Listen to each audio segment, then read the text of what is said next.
You're listening to Four Things to Know, a WCCO daily news podcast. Today is Thursday, May 7th. I'm Johnny Connor. Thanks for listening to Four Things to Know.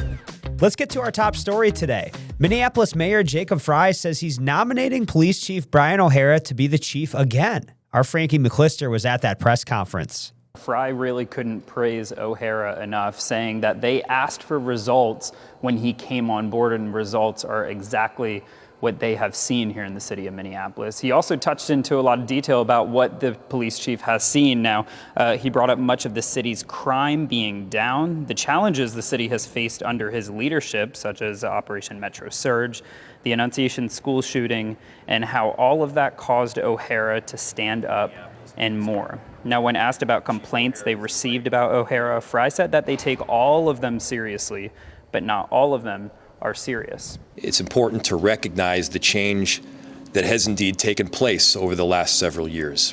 Remember where we were just a few years ago. I am proud to serve on this team under the leadership of our mayor and our community safety commissioner, and I am fully committed to continuing to do this work.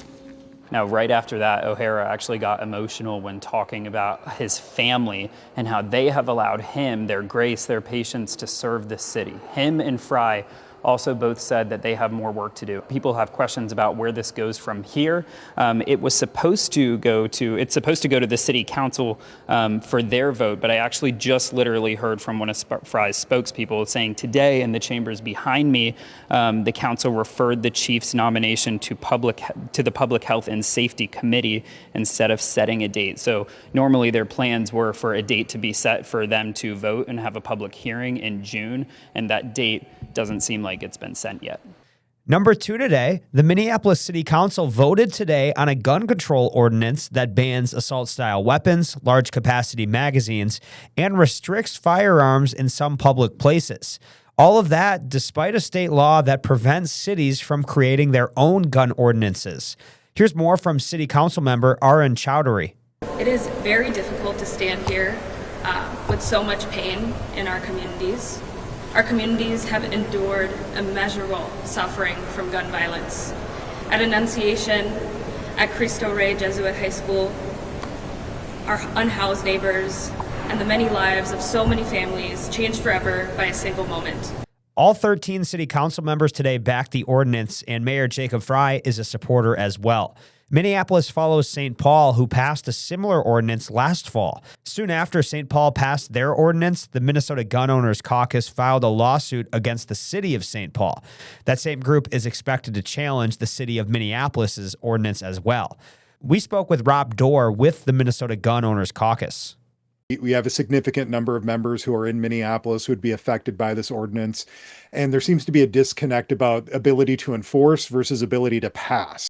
Council members tell WCCO that Minneapolis is ready for a challenge, and they tell us that city attorneys work closely with the city council on the policy. Number 3, former Minnesota Vikings tight end Joe Senser passed away today at the age of 69. Senser was drafted by the Vikings back in 1979. He played 4 seasons with the team, and he is the only tight end in franchise history with more than 1,000 yards in a single season. After a knee injury ended his football career prematurely, he became known for his very popular sports bars in Roseville and Bloomington. Joe Senser's Grill and Bars were around for more than 30 years. In 2016, Senser suffered a massive stroke. He had to learn how to walk and talk again, and his family told WCCO he was, quote, in a tough way. They said he spent the last 10 years dealing with the fallout of that stroke. In a statement, Vikings owners Mark and Ziggy Wilf said, quote, Joe was a Pro Bowler on the field, but his impact on the organization and in the community was felt long after his playing days. Joe was a generous soul with countless charitable endeavors. He brought his positive personality to every interaction he had. Our Mike Max will have much more tonight on the evening news on the passing of Joe Senser. Now to your fourth thing to know today, Minnesota officials say we should probably prepare for another smoky summer. I know no one wants to hear that, but today the Minnesota Pollution Control Agency forecasted more air quality alerts for this year, expecting wildfire smoke and ozone pollution to be the biggest problems. The agency expects smoke could impact the state anywhere from 12 to 16 days this summer. And on top of that, they're predicting 4 to 6 days where ozone pollution could potentially reach unhealthy levels, especially around the Twin Cities suburbs and Rochester. Officials say dry conditions and another active wildfire season in Canada are major factors behind the outlook. Health experts want to remind you to pay attention to air quality alerts, especially kids, older adults, pregnant people, and anyone with asthma, heart disease, or other breathing issues. And on bad air days, they recommend limiting time outside and avoiding strenuous activity if possible. And those days are always such a bummer, right? A lot of days it's sunny out, but you can't even tell because there's so much smoke out there. My voice gets raspy. It doesn't sound great right now because I'm dealing with a little cold, but it's just not fun. So I hope they're wrong. I know they do a great job over there, but I hope there's less than 12 days because, summer's too short, right? Those are the 4 things to know today. Let's now check in on our next weather forecast. Hey guys, next weather meteorologist Adam Del Rosso checking in after a chilly couple of days and nights. Things are finally starting to warm up. We head through this evening. We'll be falling back through the 50s and down to around 40 to kick off our Friday, which for our average low temperatures this time of year, that is still slightly below average, but better than where we've been. Tomorrow, we're going to enjoy some sunshine, maybe just a few passing cumulus clouds into the afternoon. High temperatures back up near 70. We head into Mother's Day weekend. There could be a stray shower early Saturday morning. Shouldn't be too impactful for the fishing opener. High temperatures Saturday will be dropping a little bit back closer to average in the mid-60s, with highs right around 60 for Mother's Day on Sunday. And now, here's more to know. A judge is now reviewing federal evidence in the deadly shooting of Renee Good. It's the first time the feds have turned over their findings in a shooting by a federal agent during Operation Metro Surge. The ruling forcing the review came from a separate case involving the ICE agent who fired the deadly shots. That agent is Jonathan Ross. Attorney Eric Newmark, who represents a man convicted of dragging Ross with his car in Bloomington about a year ago, says the federal government has turned over the evidence in Good's killing. A judge will then determine what is relevant to Newmark's client before turning it over. That's something Newmark believes will take months, not days. The attorney representing the family of Renee Good says in part that they are, quote, cautiously optimistic that the federal government has turned over materials. They added, quote, our multiple requests for information and evidence since January have gone without a reply. To another story we're following today, there is stepped-up security at the state capitol, and now lawmakers are at odds over how much money should go to support that. Yesterday, the Minnesota House passed their own plan on a vote of 92 to 42. It earmarks millions to support the weapons screenings and metal detectors you see at the Capitol and the additional state patrol staff it takes to run all of that. It also creates a special unit where state patrol can be dispatched to protect a lawmaker off Capitol grounds if there's a credible threat against their safety.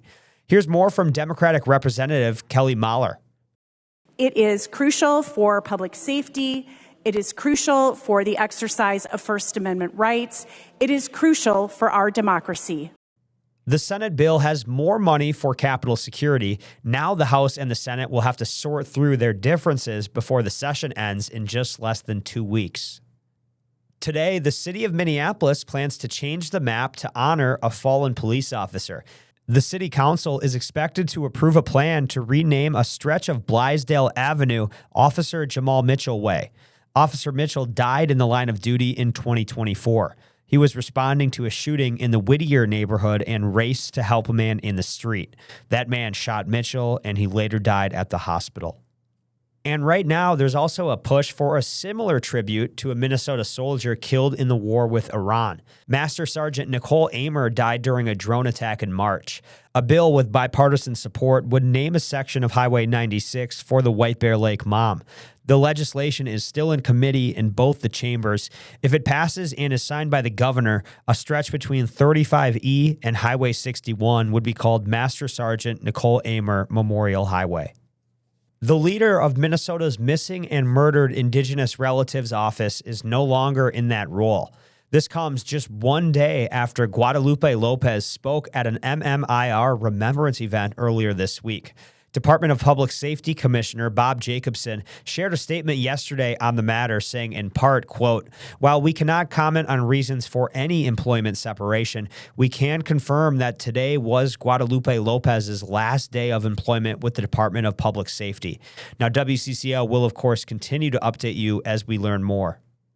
To some lighter news now, let's get to some sports headlines. What a tough night for the Timberwolves last night. Oh man, if you watched that game, you probably turned it off early. Now the Wolves and the Spurs all tied up in their playoff series after a very bad night down in San Antonio last night. The Wolves lost by 38 points. Can you believe that? It was actually their worst postseason loss in franchise history. Anthony Edwards, he did play last night, but under restricted minutes. He's still recovering from that hyperextended left knee. Now here's what he had to say after that loss last night in Texas. I mean, we've just been together so long, man. We know each other. We know what we got to do. And, you know, I told the guys after the first game, like, the natural tendency for teams that steal the first game, the away team, they get blown out game two. So we can't come out cool, and we came out cool. And what happened? We got blew out. So, I mean, my mama used to tell me a hard head make a soft ass. And that's what happened tonight. So, yeah, I mean, those guys, I took my hat to those guys. They came out, they played hard. They was the more desperate team, and they wanted it. And we'll see where it goes from here. His quote really says it all last night. Wow. Game 3 tomorrow night at Target Center. Tip-off at 8:30. Now, getting a split on the road, 1-1 is great, but once you win the first one, you know, that first game is gone, right? So you're trying to take a 2-0 lead. They didn't do that, but beginning of the series, any Wolves fan would have taken a 1-1 split, absolutely. So a good start to the series, but a terrible night last night. No sugarcoating that. Happening tonight, let's get to hockey. The Minnesota Frost begin their playoff home run for Game 3. They're facing off against Montreal in a tied series. Tonight's game is at Grand Casino Arena in St. Paul. Puck drop is set for 6 p.m. Now, tickets are still available if you want to go. They're about $30 to get in the door. The Frost, if they win tonight, would take a 2-1 series lead. Right now, that series is tied up at 1 game apiece. And it's been a while since I've mentioned the Twins, so I had to give them a little talk today. Not for good news, though. If you've been listening for a while, you know me.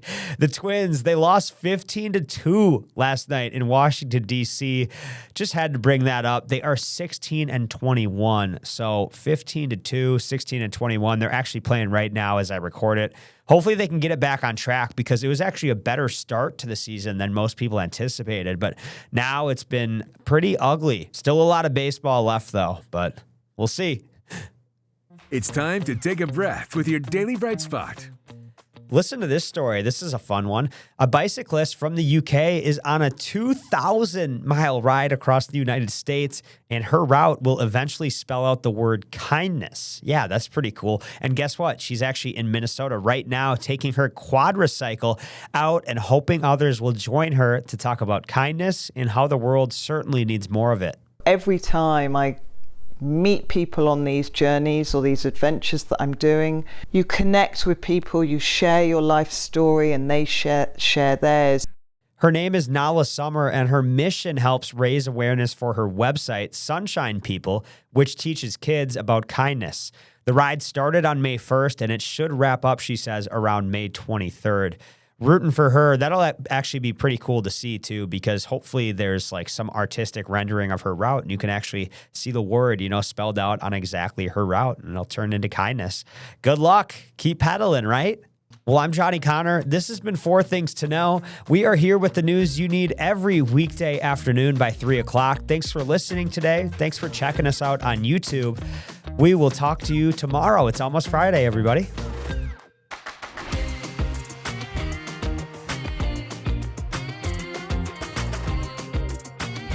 Love podcasts? Love Minnesota? Check out the WCCO podcast studio lineup. Hear the top stories of the day with 4 Things to Know. Discover top female athletes and teams from around the state on women in sports. Dive into stories about faith and belief, from your local leaders to your neighbors next door, with bigger than belief. Stay in the know on the go with the WCCO podcast studio. Go to WCCO.com/podcasts.